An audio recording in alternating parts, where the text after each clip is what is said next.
우리 주일학교 학생들 참 대단해요.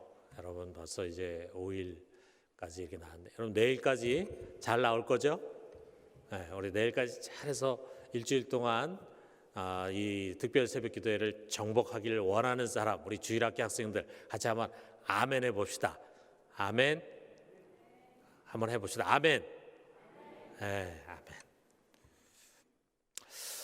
아멘. 여러분, 집에 여러 가족 구성원들이 있는데 여러분 집에서 제일 힘 있는 사람이 누구라고 생각합니까?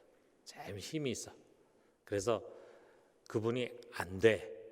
그러면은 아무도 할 수 없는 그런 분이 누굽니까? 아빠입니까? 아니면 엄마입니까? 아니면은 할아버지입니까? 아니면 할머니입니까? 막 가정에도 제일 큰 어른이 있을 거예요. 자, 여러분, 지금 이 세계에서 가장 큰 힘과 권력을 가진 이가 누굴까? 아마 대부분 사람들은 제일 강대국인 미국의 대통령이라고 생각할 거예요. 자, 그래서 이 정치인들이라든지 또는 매스컴들은요, 그 미국 대통령의 의중을 알고 싶어 합니다. 그 의중이 뭘까를 이리저리 분석을 해요. 만약에 그가 속으로 이 이란과 전쟁을 해서라도 이놈들을 굴복시켜야 되겠다, 이렇게 뜻을 확고하게 정했다고 한다면은 여러 빌미를 만들어서라도 전쟁을 하려고 할 것입니다. 자, 그런데 그 위에 더 큰 권력을 갖고 있는 분이 계십니다. 만약에 이분이 허락하지 않으면요, 아무리 미국 대통령이 전쟁을 일으키고 싶어도 전쟁은 일어나지 않습니다. 온 우주에 가장 높은 권세를 가지시니 그가 누군가? 바로 우리가 아빠라고 부르는 우리 하나님 아버지이십니다. 그 하나님 아버지의 뜻, 그것은 최종 권위자가 정한 것이기 때문에 무조건 순종해야 돼요. 모든 논쟁의 끝은 이것은 주의 뜻이다. God's will. 이것은 주의 뜻이다. 이렇게 하면은 더 이상 왈가왈부하지 않고 거기에 순종하라고 하는 것입니다. 하나님의 뜻이라는 것은요, 우리가 같이 토론하고 합의해서 도출하는 그런 게 아니에요. 이건 하나님의 뜻이다 그러면은 우리는 무조건 그것을 받아들이고 순종해야 돼. 여러분, 유다의 히스기야 왕에게 이제 이러한 일들이 일어났어요. 요 바로 전에 어떤 일이 있었냐면 그가 아수르 제국의 군대를 물리쳤어요.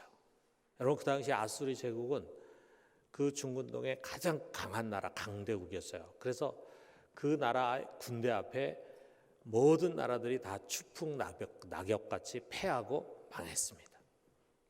자, 그런데 이 막강한 아수르 군대가 말이에요, 이 조그마한 나라 유대에 패배를 한 거예요. 이 아수르 군대가 예루살렘을 포위했어요. 이제 예루살렘만 점령하면은 이제 유다는 망하는 거예요. 그런데 예루살렘을 포위했던 아수르 군사 18만 5천 명, 어마어마한 군대잖아요. 고대에서 18만 5천 명, 그것도 최고 정예 부대인 18만 5천 명이 하루아침에 죽임을 당했어요. 누구의 죽임 당했냐? 하나님의 사자에 의해서, 천사들에 의해서 죽임을 당했습니다. 자, 그러자 힘을 잃어버린 아수르 왕 사네립이 자기의 본토인 니느웨로 돌아가 가지고 거기에서 암살을 당했어요. 엉망진창이 된 거죠. 자, 아수르가 이 작은 나라 유대로 말미암아 큰 타격을 받은 겁니다. 마치 옛날에 여러분 우리나라에도 그런 일이 있었잖아요. 중국의 수나라가 고구려를 쳐들어왔어요. 살수 대첩이라고 하는 곳에서 큰 전쟁이 일어났는데 거기서 수나라가 고구려에 패배했습니다.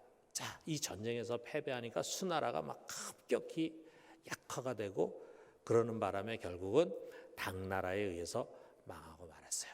수나라가 망한 거는 우리나라 고구려를 쳐들어왔기 때문에 망하고 말았다 이거예요. 자, 주변 나라들은요, 이 아수르라고 하는 거대 제국, 이것을 물리친 유다와 히스기야에 주목을 했어요. 그는 중군동의 영웅으로 이제 명성을 얻고 주목을 받기 시작합니다. 자, 그런데 이런 큰 승리가 얼마 되지 않아서 히스기야가 병에 걸렸어요. 아주 큰 병에 걸렸어요. 아마 궁이가 베라벨 치료를 다 하고 최선을 다했을 것입니다. 근데 병이 낫지 않아요. 자, 그런데 그때 선지자 이사야가 하나님의 뜻을 계시받고 그것을 전하기 위해서 히스기야의 침실로 들어왔습니다. 히스기야는 당연히 희망적인 구원의 메시지를 기대했겠죠. 두려워하지 마라. 내가 곧 너로 자리에서 일어나게 해주겠다. 이런 하나님의 메시지 기대했겠죠. 자, 그런데 하나님의 뜻은 오히려 정반대였습니다. 1절 하반절을 보니까 여호와의 말씀이 너는 집을 정리하라. 내가 죽고 살지 못하리라. 자, 너는 이제 수가 다 됐다. 너는 이제 여기서 하나님 허락하신 육체의 수명이 다 끝났으니까 이 병에서 너는 이겨내지 못할 것이다. 너는 이제 곧 죽게 될 것이다. 이런 말씀이잖아요. 이 말을 하고 이사야는 즉시 왕궁을 떠났습니다. 왜 그랬겠어요? 정말 이거는 이사야도 전하고 싶지 않은 메시지죠. 여러 왕을 거쳤던 이사야에게 아마도 히스기야는 가장 존경스러운 왕이었을 거예요. 그는 아수르로부터 나라를 구한 믿음의 용사고 그리고 유다의 등불이었어요. 선지자로 볼 때는 이 이상의 이상적이고 완벽한 왕이 없어. 자, 그런데 이 훌륭한 왕이 젊은 나이에 이제 곧 죽어야 한다고 생각하니까 이 이사야 선지자에게 얼마나 낭망이 됐겠어요. 그러나 이제 하나님의 분명한 뜻이거든. 하나님 계시해 주신 뜻이거든. 그러니까 어떻게 하겠습니까? 히스기야도 받아들여야 되지만 이사야도 그것을 받아들여야 돼. 여러분, 하나님의 뜻은 분명합니다. 그는 이제 곧 죽기로 작정됐어요. 이 뜻이 전해졌다면 우물쭈물할 이유가 없습니다. 히스기야는 그 뜻에 순종해야 되고 모든 것을 포기해야 돼. 그래서 신하들을 모아가지고 자기에게 전달된 이 하나님의 뜻을 전하고 그 다음에 어떻게 되겠어요? 자기 아들, 쉽게 말하면 이제 태자를 빨리 책봉해가지고 자기 대신에 왕에 앉혀가지고 국정 공백을 막고 그리고 이제 자신은 뒤로 물러가서 삶을 정리해야 되지 않겠어요?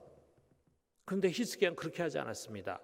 비록 그것이 하나님의 분명한 뜻으로 전달이 됐지만 그는 얼굴을 벽으로 향하고 하나님께 기도합니다. 3절에 보니까 여호와여 구하오니 내가 진실과 전심으로 주 앞에 행하며 주께서 보시기에 선하게 행한 것을 기억하옵소서 하고 히스기야가 심히 통곡하더라 그랬어요. 자, 삶과 죽음의 경계선에 서 있잖아요.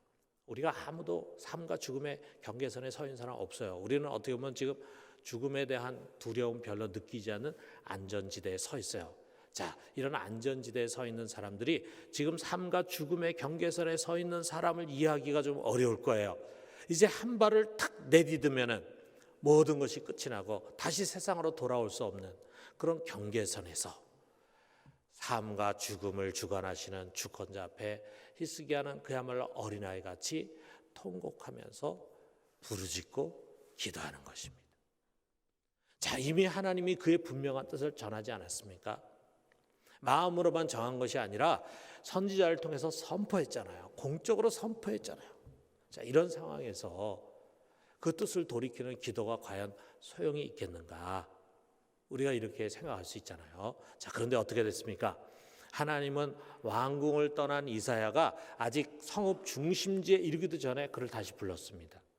그리고 그에게 다시 돌아가서 히스기야에게 전하라고 말씀하십니다. 뭐라고 말씀하시냐면 5절에서 6절에 보니까 내가 내 기도를 들었고 내 눈물을 보았노라. 내가 너를 낫게 하리니 내가 3일 만에 여호와의 성전에 올라가겠고 내가 네 날에 15년을 더할 것이며 내가 너와 이성을 아수르 왕의 손에서 구원하고 내가 나를 위하여 또 내 종 다윗을 위함으로 이성을 보호하리라 하셨다라 그랬어요.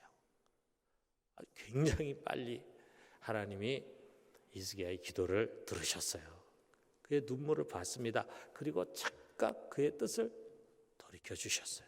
그래서 당장에 취하려고 하던 히스기야의 생명을 15년을 더 연장해 주셨습니다.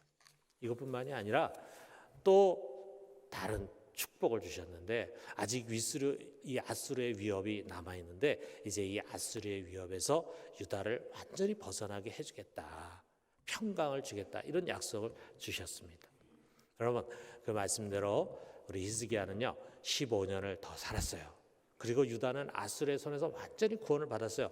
이 승리를 통해서 그는 이웃 나라로부터 큰 칭송과 주목을 받았습니다. 그래서 멀리 훗날 이 아수르를 이제 망하게 하고 새로운 왕국을 펼치게 될 바벨론 왕도 사신을 보내서 이 승리를 축하했습니다. 여러분, 우리는 여기서 한 가지를 꼭 기억합시다. 우리에게 주어진 운명의 굴레라고 생각하는 것보다도 더 뛰어넘기 어려운 것이 바로 하나님의 뜻이잖아요. 아무도 변경할 수 없어요. 아무도 바꿀 수 없어요. 아무도 토를 달 수 없는, 그야말로 모든 일의 최종 결론이에요. 끝이에요. 그런데 하나님은 이 간절한 기도와 눈물 앞에서 그것마저도 바꾸셨잖아요. 그 정하신 뜻마저도 거두셨어요. 그리고 더 완벽한 축복으로 복을 더해 주셨습니다. 자, 이것은 히스기야의 기도의 힘이기 이전에 하나님이 얼마나 그의 자녀들의 기도를 귀하게 여기는가를 보여주시는 사건이에요. 이게 히스기야만을 위한 것이 아니라 그 이후에 하나님 앞에 기도할 수 있는 권리를 얻은 우리 하나님의 자녀, 아빠, 아버지 앞에 나아가서 부르짖을 수 있는 우리 아이들의 기도, 그 기도를 우리 하나님이 얼마나 귀하게 여기는가라고 하는 것을 보여주는 거예요. 하나님은 뜻을 정하지만 그 뜻에 여지를 남겨두시는 것입니다. 이것이 내 뜻이야. 그러나 내가 기도하면, 내가 간청하면 나는 돌이킬 수도 있어 라고 하는 메시지가 이 안에 담겨있다 이거예요. 자, 여러분, 우리가 성경에 보면은 그런 예들이 또 있습니다.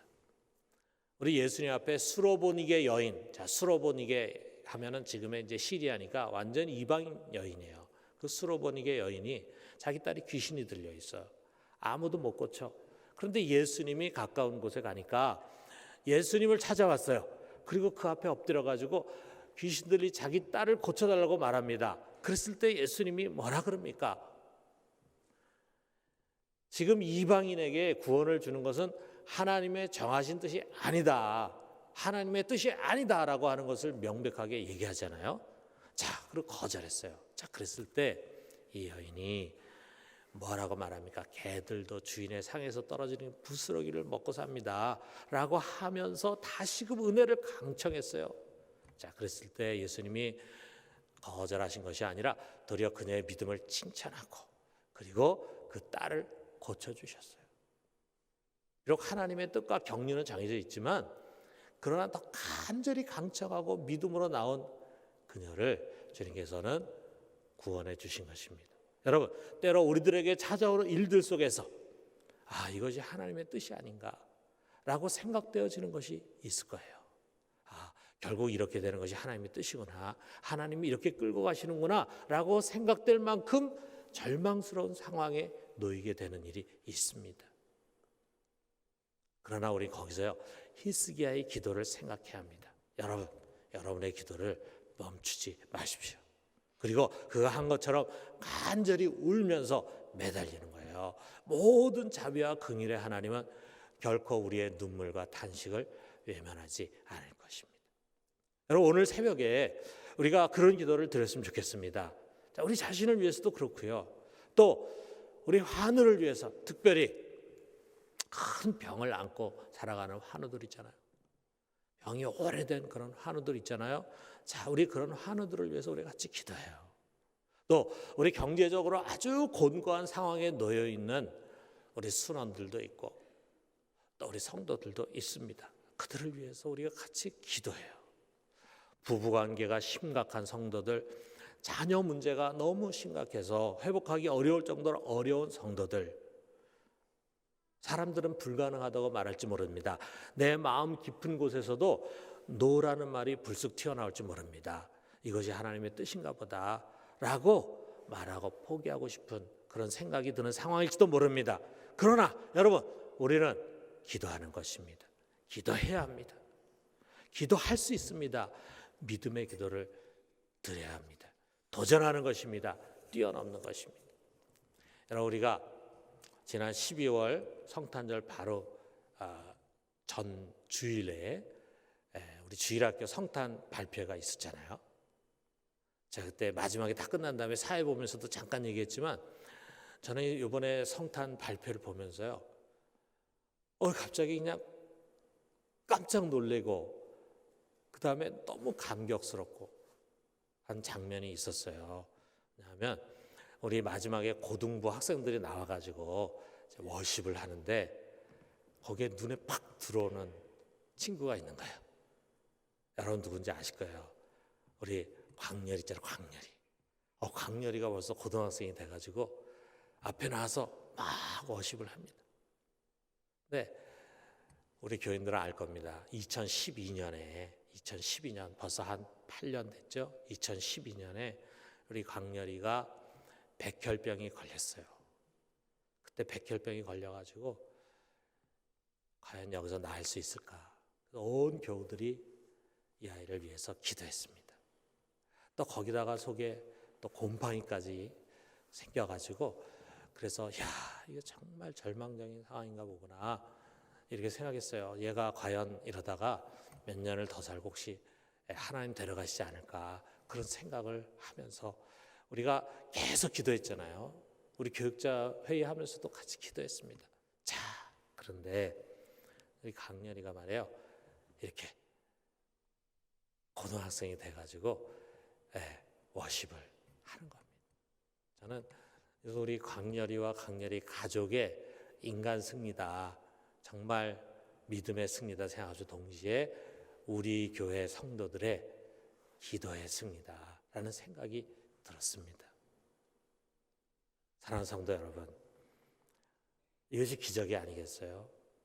우리가 그런 기도의 기적을 우리 같이 경험하지 않습니까? 여러분, 우리 히스기야가 기적을 만난 기도를 드린 것처럼 오늘 우리가 그런 기도를 드릴 수 있기를 주님의 이름으로 축원합니다.